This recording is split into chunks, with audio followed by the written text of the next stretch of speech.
నమస్తే, welcome to creative media. ఏదైతే ప్రస్తుతం ఉండేటటువంటి కూటమి ప్రభుత్వం తీసుకున్నటువంటి మెడికల్ కాలేజ్ ప్రైవేటీకరణ నిర్ణయాన్ని వైకాపా పెద్ద ఎత్తున మొదటి నుంచి వ్యతిరేకిస్తుంది. అయితే దీని మీద మళ్ళీ నిరసన తెలియజేయడం కోసం ఈ నెల 12వ తారీఖున రాష్ట్రం మొత్తం మీద ఉండేటటువంటి అన్ని జిల్లాల నియోజకవర్గాల్లో కూడా పెద్ద ఎత్తున పిలుపునిచ్చింది వైసీపీ ప్రభుత్వం. అయితే ప్రస్తుతానికి దానికి ఏర్పాట్లు అయితే పూర్తి చేసుకుంటున్నారని చెప్పుకోవచ్చు. ఇదే నేపథ్యంలో ప్రస్తుతం మనతో పాటు శ్రీకాకుళం జిల్లాకి సంబంధించి వైసీపీ బీసీ కార్పొరేషన్కి సంబంధించినటువంటి నేతలు ఉన్నారు. ఒకసారి వాళ్ళని అడిగి తెలుసుకుందాం. అసలు ఈ విధానాన్ని ఎందుకు వాళ్ళు వ్యతిరేకిస్తున్నారు, 12వ తారీఖున ఏ విధంగా వీళ్ళ కార్యక్రమానికి శ్రీకారం చుట్టారు?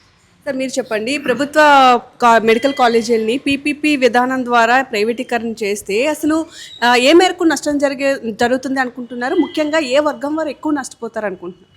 ఈ పీపీపీ మోడ్లో ఏదైతే మెడికల్ కళాశాలని కూటమి ప్రభుత్వం తీసుకురావాలని ఆలోచన పడుతున్నారో అది చాలా తప్పమ్మది. ఎందుకంటే పేదవాళ్ళకి, BC, SC, ST, minorities, MBC, EBC అన్ని సామాజిక వర్గాల వారికి ఒక వైద్య విద్యను అందుబాటులో తీసుకురావడానికి ఒక దృఢ సంకల్పంతో, ఒక మంచి ఆలోచనతో జగన్మోహన్ రెడ్డి గారు ఒక 17 మెడికల్ కళాశాలలు తీసుకుని వస్తే ఈయన తన పెత్తందారులకి, తన అనుంగు శిష్యులకి కట్టబెట్టే ఆలోచన చాలా తప్పు పద్ధతి. ఎందుకంటే ఈ 10 మెడికల్ కళాశాలని పూర్తి అవ్వడానికి కోసం అని చెప్పేసి ఒక 3,200 కోట్లు అవసరమ్మా. ఎందుకంటే 40% గవర్నమెంట్ రాష్ట్ర ప్రభుత్వం భరించాలి, మిగతా 60% సెంట్రల్ గవర్నమెంట్ భరించాలి. ఓన్లీ 40%. ఈ 3,200 కోట్లు పెడితే ఈరోజు మెడికల్ కళాశాలలు పూర్తి అయిపోతాయి. ఆల్రెడీ ఈ 3,200 కోట్లు జగన్మోహన్ రెడ్డి గారు 1000 కోట్లు ఆల్రెడీ ఇన్వెస్ట్మెంట్ చేయడం జరిగింది. ఎందుకంటే మనం మాకవరపాలెం మెడికల్ కళాశాల అయితేనేమి, ఇప్పుడు పార్వతీపురంలో మనం ఆల్రెడీ చూడడం జరిగింది. అవి చాలా బిల్డింగ్స్కు కన్స్ట్రక్షన్, ఆ విధంగా 1000 కోట్లు పెట్టారు. ఓన్లీ 2,200 కోట్స్ పూర్తయితే ఈరోజు పేదవాడికి ఒక వైద్య విద్య అందుబాటులో తీసుకొస్తారు. ఒక ఓన్లీ వైద్య విద్య కాదమ్మా, దానికి అనుబంధ విభాగాలు, ఒక డెంటల్, ఒక medical lab technician courses, nursing, రకరకాల ఫిజియోథెరపీ, ఇలాంటి అనేక అనుబంధ మెడికల్కి సంబంధించినవి కూడా పేదవాళ్ళకి అందుబాటులో వచ్చినాయి. అది పేదవాళ్ళకి మెడికల్ విద్య తీసుకోక మంచి సంకల్పం. అసలు అది భారతదేశ రాజకీయ చరిత్ర పరిశీలిస్తే గత స్వాతంత్రం వచ్చిన తర్వాత 17 మెడికల్ కళాశాలలు ఈ ఆంధ్రప్రదేశ్లో ప్రభుత్వ మెడికల్ కళాశాలలు ఉన్నాయి. ఒక 5 years టర్మ్లోనే ఒక 17 మెడికల్ కళాశాల తీసుకొచ్చిన ఘనత జగన్మోహన్ రెడ్డి దక్కుతుంది. ఎందుకమ్మా? ఎయిమ్స్ ఉంది ఆల్ ఇండియా లెవెల్లో. ఎన్ని సంవత్సరాలు పూర్తయిందమ్మా? సెంట్రల్ గవర్నమెంట్ 9 years పూర్తయింది. అది కన్స్ట్రక్షన్ పూర్తి 9 years అయింది. ఈ 5 yearsలో ఒక సంవత్సరానికి ఒక కళాశాల, ఇంకో 2 సంవత్సరాల కళాశాల పూర్తి అయితే ఎంతోమందికి ఈరోజు పేదవాళ్ళకి ఈరోజు మెడికల్ కళాశాల అందుబాటులోకి వచ్చును. అది చాలా తప్పది. ఈరోజు మేము పబ్లిక్లోకి వెళ్తుంటే ప్రజలు స్వచ్ఛందంగా మెడికల్ కళాశాల సంతకాల కోసం అని చెప్పేసి ఎంత పెద్ద అవేర్నెస్ ప్రోగ్రామ్. ఈరోజు మీరు కూడా దీనిలో మీ భాగస్వాములు అవ్వాలి. ఎందుకంటే మన భవిష్యత్తు పిల్లలు, మన పిల్లలు బైపీసీ చదువుకునే వాళ్ళకి అవకాశం ఉంటుంది. రేపు మన పిల్లలు చాలా జనరేషన్కి ఇది ఉపయోగపడుతుంది. అది చాలా తప్పు నిర్ణయం. ప్రజల్లో కూడా అనూహ్యమైన స్పందన వస్తుంది. మేధావులు కదులుతున్నారు, విద్యావంతులు కదులుతున్నారు, రిటైర్డ్ వాళ్ళు కదులుతున్నారు, ఇంటలెక్చువల్స్ కదులుతున్నారు. ఇది మంచి కార్యక్రమం. ఇది కోటి సంతకాల సేకరణ కోసం ఈరోజు అసలు ప్రజలు స్వచ్ఛందంగా వచ్చి పార్టిసిపేట్ చేసి చాలా భారీ ఎత్తున కార్యక్రమం. కోటి సంతకాల సేకరణ అంటే ఒక 1/4 పబ్లిక్ దీనికి అనుకూలంగా ఉన్నట్టే కదమ్మా. సో అసలు మీరు అంటే ఈ విధానం వలన చాలా వరకు నష్టపోతారు అంటున్నారు. కానీ పీపీపీ విధానం అంటే అసలు జగన్మోహన్ రెడ్డికి తెలుసా అని కూటమి నాయకులు అయితే ప్రశ్నిస్తున్నటువంటి పరిస్థితి మనకు కనిపిస్తుంది. ఎందుకంటే ఈ విధానం పీపీపీ అంటే ఏవైతే ప్రైవేటీకరణ చేయడం దాని అర్థం కాదు అని వాళ్ళు అంటున్నారు. అసలు మీరేమంటారు దీన్ని? అవునమ్మా, ఈరోజు ఆయన ఏం చేశారు? ఆన్ పేపర్ గతంలో ఒక సూపర్ 6 హామీలు ఇచ్చాడు. ఆ సూపర్ 6 హామీలు ఎక్కడ పెట్టాడు? ఆయన P4 అని చెప్పేసి అతను తీసుకొచ్చాడు. P4 అంటే ఏంటి?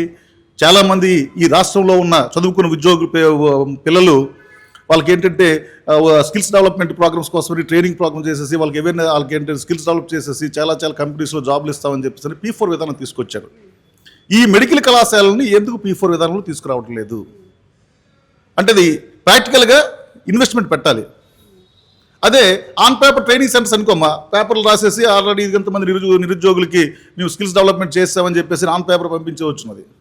ఈ మెడికల్ కళాశాలను ఎందుకు P4 తీసుకురావడం లేదు? దీనికి ఎందుకు P4 నామకరణం చేయడం లేదు? P3 ఎందుకు పెడుతున్నారు ఈయన అంటే వాళ్ళ తాలూకా దుర్బుద్ధి అక్కడే అర్థమవుతుంది. మీరు కోటి సంతకాల సేకరణ అని చెప్తున్నారు, కానీ కోటి సంతకాల సేకరణ అంతా కూడా వైసీపీ ఆడుతున్న డ్రామా. దీనిలో ప్రజల యొక్క స్పందన లేదు, ప్రజల మద్దతు కూడా లేదు, మీరే కావాలని చెప్పి క్రియేట్ చేస్తున్నారని చెప్పి కూటమి నాయకులు అంటున్నారు. దీని మీద ఏమంటారు? అమ్మా, పల్లెటూరులో ఒక సామెత ఉంది, అంతే పచ్చగామలు అంటే జాండీస్ ఉంటుంది కదమ్మా, అంతే పచ్చగామలు వచ్చినట్టు లోకం వల్ల పచ్చగా ఉంటుందంట. అలా ఉందా వ్యవహారం. ఈరోజు స్వచ్ఛందంగా ప్రజలు మీరు చూస్తున్నారు. మీ ఏమైనా ఎక్కడ వైసీపీ వాళ్ళు ఈరోజు గ్రామ స్థాయిలో వెళ్తే సంతకాల సేకరణకి పబ్లిక్కే వస్తున్నారు. సార్ మీరందరూ కూడా బీసీ కార్పొరేషన్కి ఒకప్పుడు అంటే వైసీపీ తరపు నుంచి కార్పొరేషన్ నేతలుగా ఉన్నారు. సో మీరు చెప్పండి, అసలు కూటమి ప్రభుత్వంలో బీసీలకి ఎలాంటి పరిస్థితి ఉంది అనుకుంటున్నారు? అమ్మ, బీసీలు ఈ రాష్ట్ర చరిత్రలో అత్యధిక ప్రాధాన్యత ఇచ్చిన జగన్మోహన్ రెడ్డి గారు. అంటే 136 కులాలు ఉన్న బీసీ కమ్యూనిటీలో వీళ్ళు బ్యాక్వర్డ్ క్లాస్ కాదు, బ్యాక్బోన్ క్లాస్ అని నిరూపించిన ఏకైక వ్యక్తి శ్రీ జగన్మోహన్ రెడ్డి గారు. ఎందుకంటే అనేక కార్పొరేషన్లు ఏర్పాటు చేసి అనేక మంది నాయకులను తయారు చేసి ప్రతి కార్పొరేషన్కి అనుబంధ విభాగాలను పెట్టించి మెంబర్స్ పెట్టింది ఈరోజు బీసీలకు ఒక ప్రత్యేకమైన గుర్తింపు తీసుకొచ్చిన వ్యక్తి జగన్మోహన్ రెడ్డి గారు. ఎందుకంటే దానికి ఒక ఎగ్జాంపుల్ చెప్తున్నాను. వైఎస్ఆర్ పార్టీ జగన్మోహన్ రెడ్డి గారు అధికారంలో వచ్చి తొలినాళ్ళలోనే 4 బీసీలకి, అందులో శ్రీకాకుళం డిస్ట్రిక్ట్ ఆయన కూడా ఒక ఆయన ఉన్నారు, 4 బీసీలకి 4 బీసీ కమిషన్ చైర్మన్స్ ఇచ్చారమ్మా ఆయన. అందులో మన పాతపట్నం కాన్స్టిట్యూన్సీకి సంబంధించి రెడ్డి కాంతారావు గారు అని చెప్పాను. Secondary education, primary education fee regulatory monitoring chairman ఇచ్చారు. హైయర్ ఎడ్యుకేషన్ గౌడ కమ్యూనిటీకి ఆయనకి ఇచ్చారు. BC commission chairman justice Shankaranarayana గారికి ఇచ్చారు. RERA chairman justice Raja Elango గారికి ఇచ్చారు. అనేక మంది బీసీలకి, ఒక రాజ్యసభ సభ్యులు అయితేనేమి, ఒక ఎమ్మెల్సీలు అయితేనేమి, ఒక ఎమ్మెల్యేలు అయితేనేమి, అనేక మంది బీసీ కులాల వారికి గుర్తించి ఇది బీసీలు నా తాలూకా ప్రాణం, నాకు నా బంధువులు అని చెప్పేసి ఈరోజు జగన్మోహన్ రెడ్డి గారు బీసీలకు అత్యంత ప్రాధాన్యత ఇచ్చే వ్యక్తి శ్రీ జగన్మోహన్ రెడ్డి గారు. అంతేకాకుండా ఈ దేశంలో ఏ బీసీలు సీఎం ఉండొచ్చు, ఇతను ఓసీ అయినప్పటికీ బీసీలకి గుర్తించిన ఏకైక వ్యక్తి శ్రీ జగన్మోహన్ రెడ్డి గారు. అంటే ఇప్పుడు కూటమి ప్రభుత్వంలో ఏవైతే నామినేటెడ్ పదవులు ఉన్నాయో దానిలో బీసీలకి అన్యాయం జరుగుతుందా అనుకుంటున్నారా? అసలు ఈరోజు పరిపాలన విధానమే లోపభూయిష్టం అమ్మ. అతను పిల్లనిచ్చిన మామకే వెన్నుపోటు పెడిసిన వ్యక్తి ఆయన. ఈ సూపర్ 6 అంటూ లేనిపోని హామీలు తీసుకొచ్చేసి ప్రజలను మభ్యపెట్టించిన వ్యక్తి ఆయన.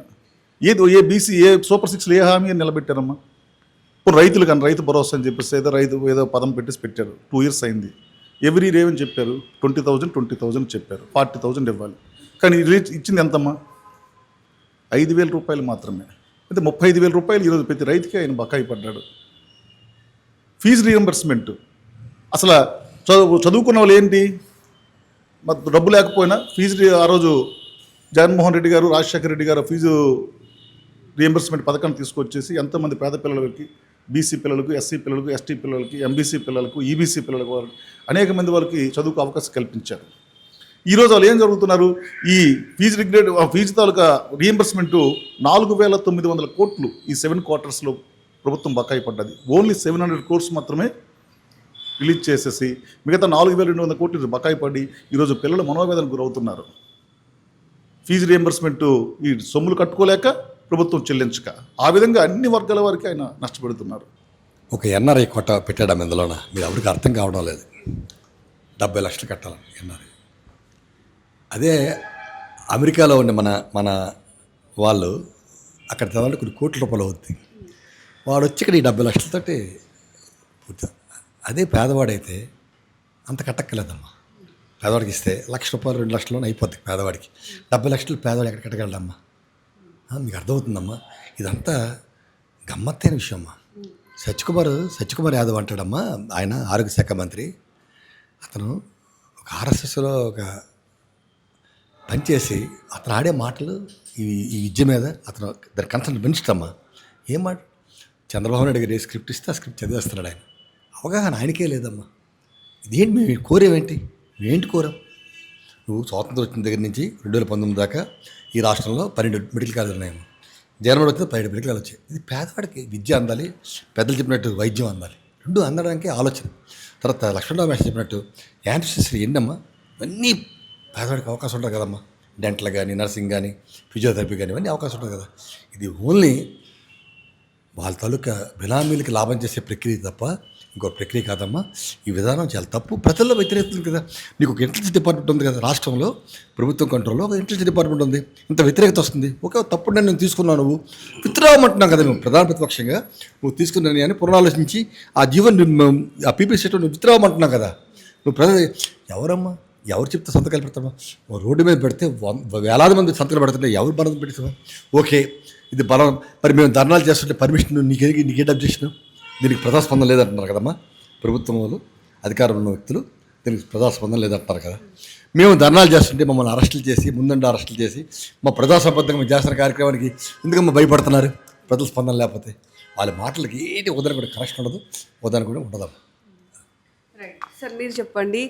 ఏదైతే ఈ పీపీపీ విధానాన్ని వైసీపీ పెద్ద ఎత్తున ఎప్పటి నుంచో కూడా వ్యతిరేకిస్తుంది. ఇప్పుడు కొత్తగా మళ్ళీ 12వ తారీఖు కూడా పెద్ద ఎత్తున నిరసన కార్యక్రమం చేపడుతున్నారు.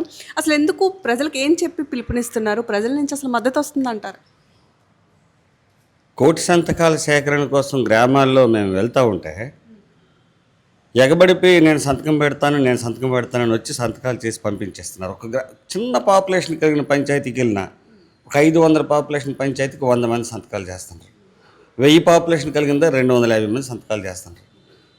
మేము ఒక మాట అడుగుతున్నామమ్మా మీ ద్వారా, కోటి సంతకాలు సేకరించి ప్రభుత్వానికి వ్యతిరేకత ఉందని తెలియపరచడానికి వైఎస్ఆర్ కాంగ్రెస్ పార్టీ తీసుకున్న నిర్ణయం ఇది. 1,00,00,000 మందికి బలపరచమనండి ఒకసారి చంద్రబాబు నాయుడు గారికి.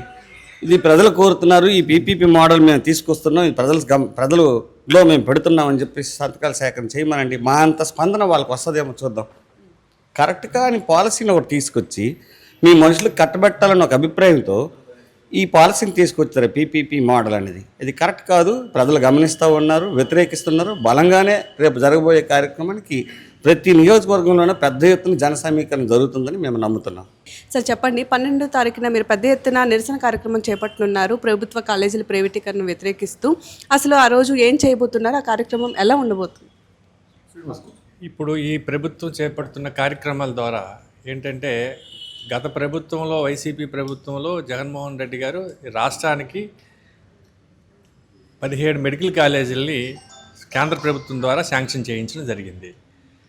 ఆ 17 ప్రైవేట్ కాలేజీల్లో 10 కాలేజీలని ప్రైవేటీకరణలో పీపీపీ మోడ్లో, పబ్లిక్ ప్రైవేట్ పార్ట్నర్షిప్ మోడ్లో ఈరోజు ఆ 10టికి కూడా ప్రభుత్వం నిర్ణయం తీసుకుంది ప్రైవేటీకరణ చేయడానికి. మరి దానికి నిరసనగా, ఎందుకంటే ఈరోజు విద్య వైద్యం ఇందులో రెండూ కలిసి ఉంటాయి. ఒక విద్య కాదు, ఒక విద్య వైద్యం రెండూ కలిపి ఉంటుంది. కాబట్టి పేదలకి పేదవాళ్ళకి ఎవరైతే బిలో పావర్టీ లైన్ ఉన్న వాళ్ళందరికీ కూడా జగన్మోహన్ రెడ్డి గారు గతంలో చేస్తున్న ఈ కార్యక్రమాన్ని మంచి రిజల్ట్ వచ్చింది. మరి తద్వారా ఈరోజు ఉన్న ప్రభుత్వం కూడా 10 కాలేజీలని ప్రైవేటీకరణ చేయడం ద్వారా ఏంటంటే 50% ఆఫ్ సీట్స్ డొనేషన్, అంటే ఎవరైతే ధనికులు ఉన్నారో ఎన్ఆర్ఐలు ఉన్నారో వాళ్ళకి ఇలాంటి కాలేజీల్లో సీట్లు వస్తాయి. మరి ఓన్లీ 50% బిలో పావర్టీ లైన్ వారికి వచ్చేది జరుగుతుంది. దానికి మేము పూర్తిగా వ్యతిరేకిస్తున్నాము.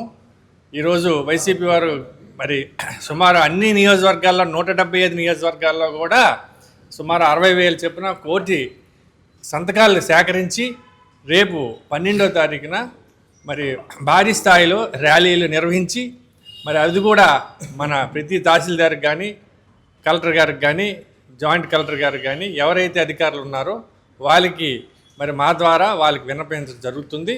మరి అదేవిధంగా కూడా 1 కోటి సంతకాలు చేసిన తర్వాత కూడా గవర్నర్ గారికి తన విన్నపాన్ని మీరందరం కూడా మా పెద్దల ద్వారా, మా జగన్మోహన్ రెడ్డి గారి ద్వారా ఆయనకు కూడా వివరించడం జరుగుతుంది.